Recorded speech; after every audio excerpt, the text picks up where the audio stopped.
Kapatid, tapos na ang eleksyon. Ano na ang mangyayari? Dito. Dito. Dito.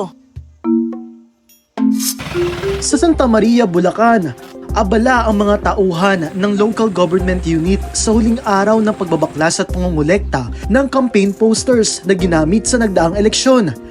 Karamihan dito ay mga gawa sa plastik na lubhang nakakasama sa kapaligiran kung mapapabayaang pakalat-kalat. Ito ang problemang naisolusyonan ng isang komunidad sa nasabing bayan. Ang mga nakokolektang campaign posters ay dinadala dito sa isang komunidad sa Santa Maria, Bulacan na kung tawagin ay Gawad Kalinga upang i-recycle para gawing kabuhayan ng mga pamilyang nakatira rito. Matapos linisin at ihiwalay sa mga kahoy na ginamit na frame nito, kanya-kanyang hakot po ang bawat pamilya para dalhin sa kanilang bahay upang i-upcycle naman para mapakinabangan. Sinong mag-aakalang ang patapon na sanang materyales maaari palang gawing eco bag, paso at vertical garden pots?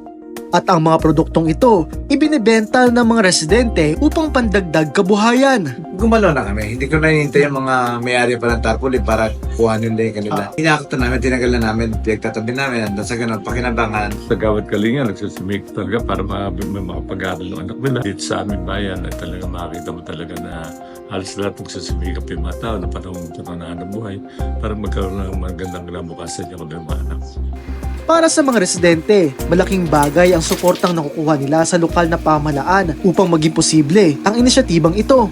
Suportahan niyo po ang pagbili po ng mga eco bag at saka yung taniman po ng mga halaman. Sana po suportahan niyo po kami.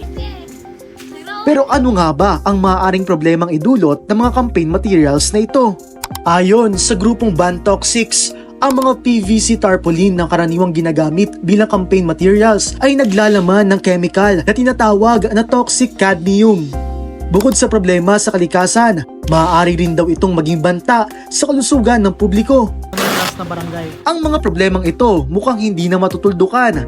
Matapos kasi ang eleksyon, kanya-kanya naman ang mga kumandidato sa paglalagay ng kanilang thank you tarpaulins, bagay na kinundina ng grupong Eco Waste Coalition.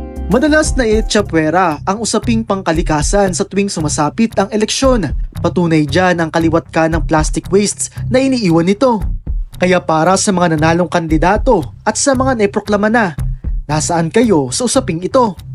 Makialam ng may alam, sundan ang social media pages ng News 5.